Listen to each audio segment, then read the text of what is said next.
mengenai program honorer, singkat saja, saya akan mengulang sedikit lagi mengenai apa yang akan terjadi. Kita memang memberikan pengumuman bahwa kalau misalnya sekarang ini kan kita melalui ronde formasi lagi di daerah, ya, jadi Pemda akan mengajukan formasi. Kalau misalnya itu gagal lagi, bahwa Pemda tidak mengajukan formasi, barulah kita akan masuk ke tahap berikutnya, yaitu memulai membicarakan dan mengimplementasi formasi dari pusat. Tapi itu butuh waktu prosesnya.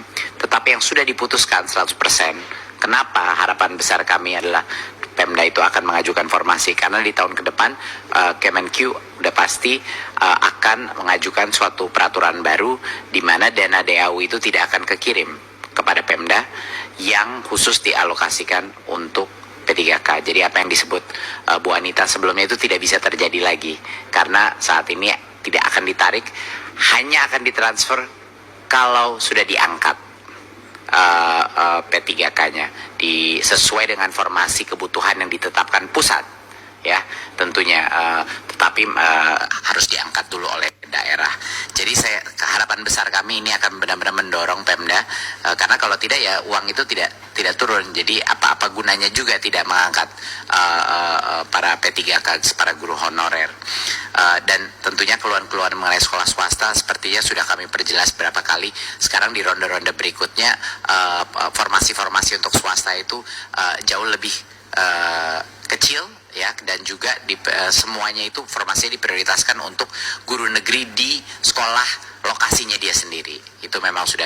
Jadi kalaupun ada guru swasta yang ingin mengikuti formasi, biasanya buat formasi yang benar-benar kosong, misalnya di daerah yang tidak ada guru atau kekurangan guru, dan itu pun masih ada kesempatan. Tapi tentunya mayoritas prioritasi adalah guru negeri di sekolah negerinya dia sendiri, gitu, biar tidak terjadi disrupsi yang terlalu besar. Artinya nanti kalau para guru honorer yang sudah diterima dan menjadi guru P3K, maka mereka akan mendapatkan gaji sebagai ASN dan tunjangan kinerja dan sejenisnya untuk guru, termasuk yang dalam hal ini sebesar 4.060.490 bagi guru yang menikah dan memiliki 2 anak dari sisi total tunjangan kinerjanya.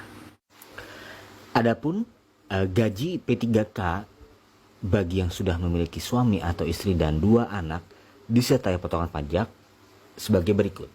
Kita lihat di kolom sebelah paling kiri itu gaji pokoknya 2.966.500, kemudian ada tunjangan istri 296.650, kemudian ada tunjangan anak, ya Bapak Ibu, ya, kemudian di total 3.381.000, kemudian ada tunjangan fungsional 327.000, kemudian ada beberapa aneka tunjangan yang lain, ya, dan dipotong pajak hingga akhirnya di kolom paling kanan gaji P3K bersuami atau beristri dan memiliki 2 anak itu mendapatkan tunjangan sebesar gaji total Rp3.851.500, begitu Bapak Ibu, ya. Sedangkan rincian gaji P3K untuk guru yang belum memiliki suami atau belum memiliki istri dan belum memiliki anak adalah senilai gaji pokoknya 2.966.500, kemudian ada tunjangan fungsional 327.000, kemudian ada potongan pajak dan lain-lain. Itu bersih diterima per bulan di paling kanan Bapak Ibu, ya, berjumlah Rp3.236.600. Selanjutnya, jumlah besaran sertifikasi guru P3K atau PPPK.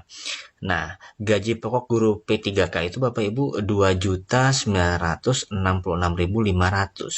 Maka 2.966.500 ini dikali 3. Totalnya Rp8.899.500 yang diterima per triwulan dari guru berstatus P3K atau PPPK. Ini juga diterima di bulan Mungkin kalau triwulan pertama Januari, Februari, Maret, nah, mungkin diterima di kisaran April atau Mei, seperti itu Bapak Ibu ya. Nah, kemudian selanjutnya adalah jumlah uang besaran sertifikasi guru non ASN. Dia bukan P3K, dia bukan PNS ya, statusnya non ASN. Ini yang diterima sesuai peraturan itu 1.500.000 dikali 3 Bapak Ibu ya. Jumlahnya 4.500.000 rupiah. Ini juga belum dipotong pajak. Tips lulus CPNS dari modul resminya dan kisi-kisi dari Permenpan RB. Ada pembahasan sejarah dan PKN, ada soal dan pembahasan dan kunci jawabannya, ada soal TIU, kemudian pembahasannya juga, deret angka dan lain-lain, serta ada soal TKP. Cek di keranjang kuning ya, klik